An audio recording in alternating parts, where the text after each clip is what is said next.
What is up, Canada? Matt McKeever here. What's up, YouTube as well? Hope you guys are having a good Friday. And I thought, why not finish Friday by talking about fraud? Fraud Friday. It just kind of rolls off the tongue. So today we're going to be talking about CERB fraud specifically. And if you guys need a reminder about what specific fraud I'm talking about, I don't blame you. So today, what I specifically want to talk about is this tweet I saw come out from Holly Doan, and she's actually a reporter at Blacklock's reporter, and definitely want to encourage you guys to go check out Blacklock's. But what they're specifically talking about here is essentially the Employment and Social Development, I think C stands for Council or Government of Canada, but admit for the first time the government paid millions in fraudulent CERB claims. Audit found 30,000 suspected cases worth 42 million. And so here's a link to the actual article. So again, as always, links to everything in the video description down below if you guys want to jump over and check it out. But they seem to know of at least 30,000 and wouldn't be surprised if we end up finding more. And so I naturally this kind of reminded me like, oh, like this isn't actually the first time we've really heard about CERB issues or CERB fraud. So I thought I'd just jump on Google and quickly search CERB fraud and remind us of just some of the crazy shit that's going on around this. Now, again, the execution of these programs is complicated, is hard. It's during a pandemic. I get it. But also, like, there's going to be so much graft. There's going to be so much fraud going on. The CRA is going to be busy for the rest of its existence because of these programs, essentially. So quick reminder, we've got an article here from CTV News that came out 19 articles ago about the 500 million of double CERB payments made and the investigation needed into fraud, according to the AG. So essentially, in a report released Thursday, Karen Hogan said that approximately 500 million of the Canada Emergency Response Benefit CERB payments were made to recipients who had applied for support under the Canada Revenue Agency and Employment and Social Development Canada. The issue was addressed with subsequent prepayment control measures. So essentially, I won't bore you guys by going through all of this, but if you check out this as well as this article from Global News as well, which was actually my second search result there, when you're just kind of checking it out, like they really go through how there's a few different instances where we probably could have had some slightly better controls. And the one thing that I find most frustrating, I guess, about this whole situation is how just like coy the federal liberals seem to be when they talk about this. Like, we only cared about getting the money out there. And like, as if you're some hero for just opening up a checkbook that's not your checkbook.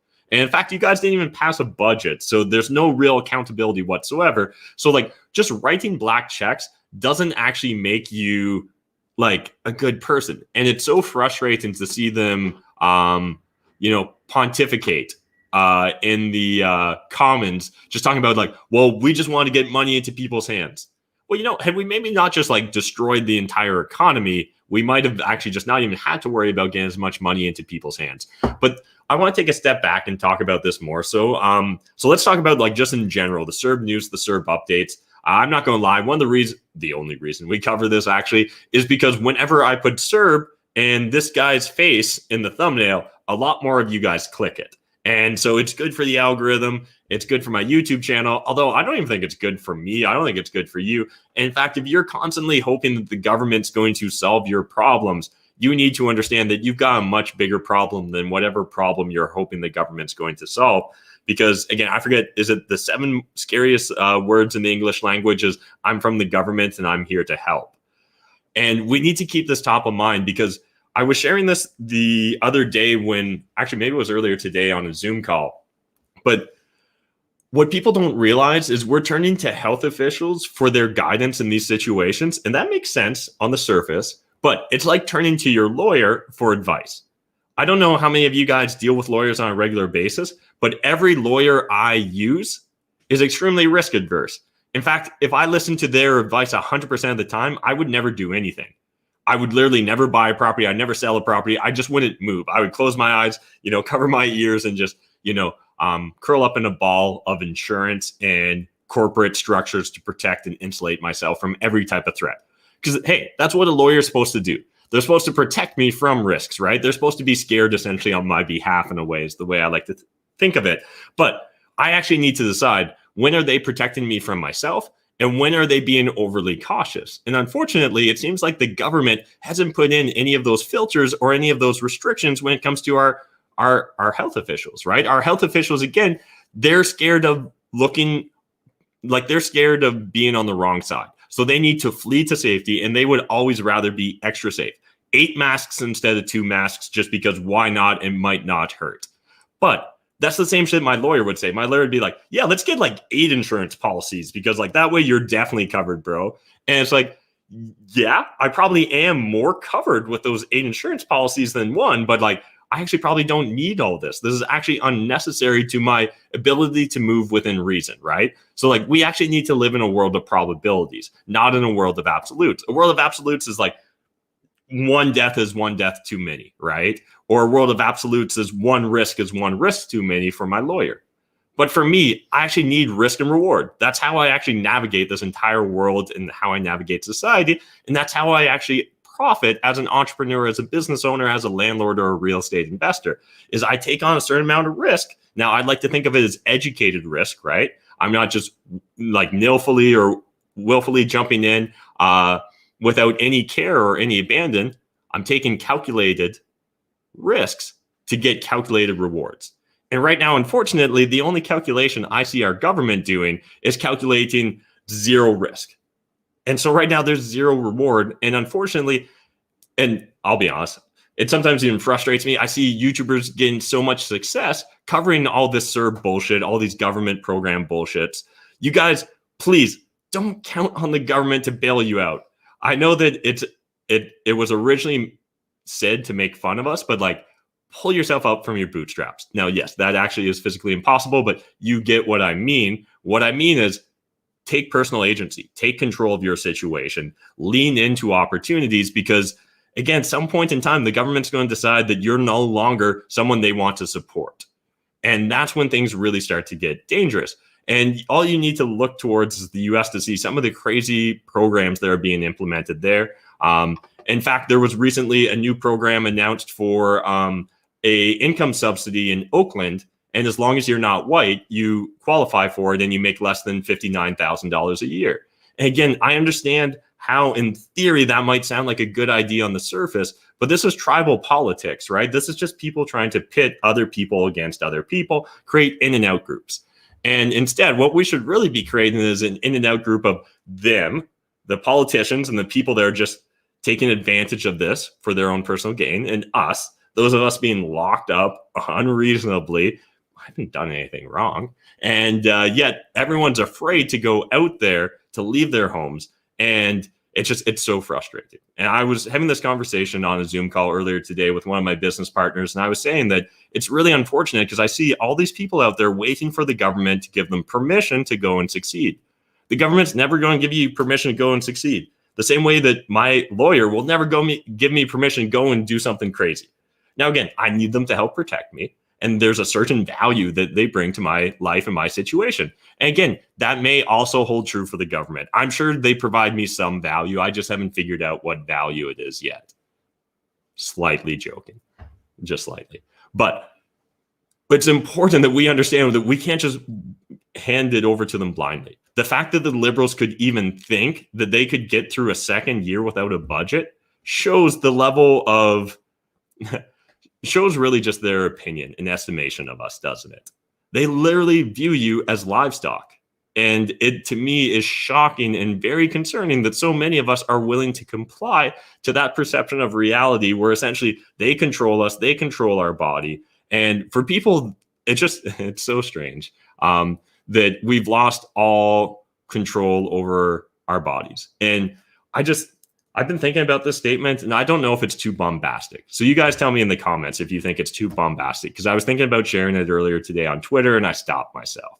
So what I was thinking about essentially was, if you are for vaccine passports, I think that you're my enemy. And so I'm not sure if I'm ready to quite say that out loud yet, but I'd love to get your thoughts in the comments. Where's your headspace on all this?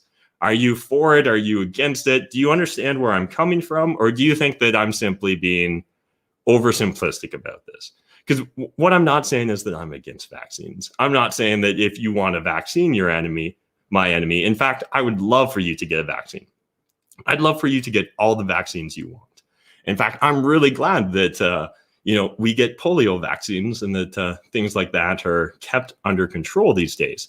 However, the idea of your movements being restricted by the government, the idea that I've seen in the US towards some of these, was it the state of New York's passports, their vaccine passport app was going to be essentially the data is controlled by IBM. So then IBM gets access to all your health data, and they essentially claim that it's on the blockchain. So that's a good thing.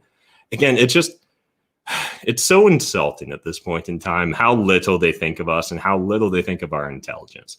And I think more of you guys, and I think a lot of us actually see what's going on and are frustrated. And I hope that you guys are just getting yours. Right now is a great opportunity to go out there and succeed because everyone else is being fearful. Now, don't just blindly follow the pack, because I see the pack running into all kinds of huge bubbles. Make sure you're focusing on fundamentals. Make sure you've got an underlying business model behind what you're doing, but get control of your life. Build your financial fortress of solitude, because no one else is going to give you permission to go out there and succeed. Least of all the government. Just understand, they were never going to give you permission pre-COVID, but they certainly have no intentions of giving small business owners or anyone that really wants to control their financial lives. They've got no interest in dealing with us. Hey, it's almost like dealing with the big banks, right? All of you want to go and get mortgages with the big banks, but what you fail to understand is the big banks don't want you. The big banks don't want us as customers because they're much happier dealing with retail buyers. They want to deal with the home buyers that just go and buy the house, right? They just want the single family homes. Us real estate investors, we're buying, we're flipping, we're doing transactions. We're always trying to stretch the limits. We just seem like a giant pain in their ass. And I feel like the government's kind of foreshadowing that they feel the same way about us entrepreneurs. All of us entrepreneurs that aren't big tech, that aren't huge corporations, that can get millions of dollars in government subsidies, and then we can hire different pundits or have our charities pay the liberals certain fees and things of that nature. If you're not that type of entrepreneur, the government really has no place for us or you either. And they're quite frustrated with us, the fact that we think we should be able to run our businesses when we'd like, that we think we should be able to move around as we see fit, that we should be able to associate with whoever we want. It's wildly frustrating. And, these CERB frauds, these crazy, pork barrel spending, the money that we send to just random studies, like this is either the end of the world or it isn't, right? When you see someone getting into a fight in a Canadian Tire because someone's not wearing a mask, you're not actually fucking scared. If you thought that this was like Ebola or more dangerous, if you saw someone walk into a store without a mask, you would run in the opposite direction. No one does that. No one's actually scared of this shit. And that's what's really concerning. In fact, I saw a video earlier today on Twitter. Senator Ted Cruz, he was giving a press conference and he didn't have a mask on, and a reporter asked him to put on a mask. And he said, no. And in fact, I've had a vaccine done. And the reporter said, it would still make us feel safer if you put on a mask during this press conference. And he said, no, I'm following CDC guidelines. It is ridiculous that conversation even had to occur. But it's even more ridiculous that the reporter and a lot of individuals on the left are going to hold themselves up as these individuals that are protecting us from ourselves.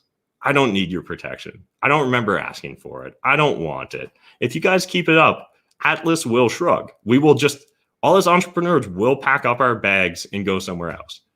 Texas, Florida, Puerto Rico look pretty cool these days. Or buying that random just compound in the middle of the Ontario wilderness in the Great North. That also seems very attractive. But either way, I think you guys just need to make sure you're taking care of you and yours, because no one else is going to do it.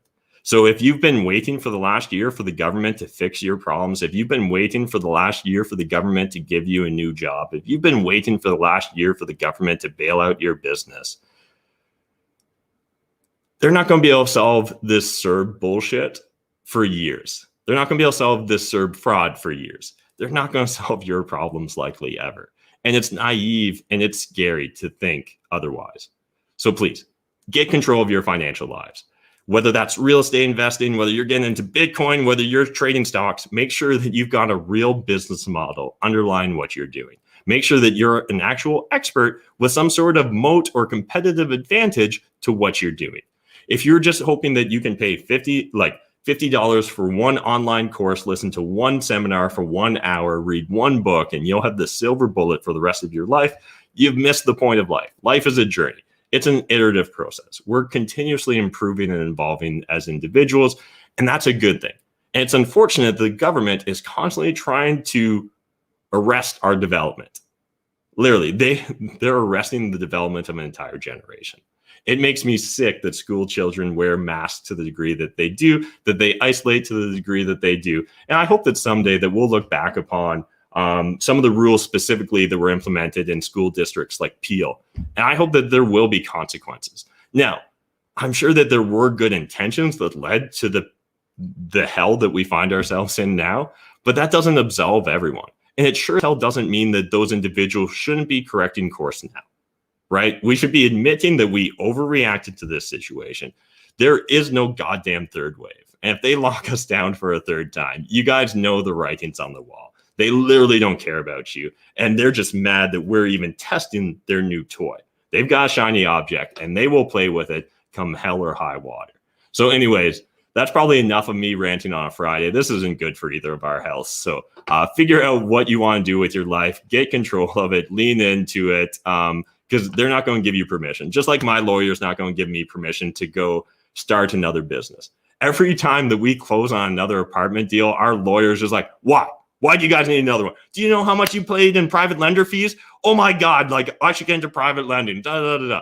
Yeah, that we hire him for that, and we appreciate his advice and his perspective. But if we always listened to my lawyer, we would have never got started in business.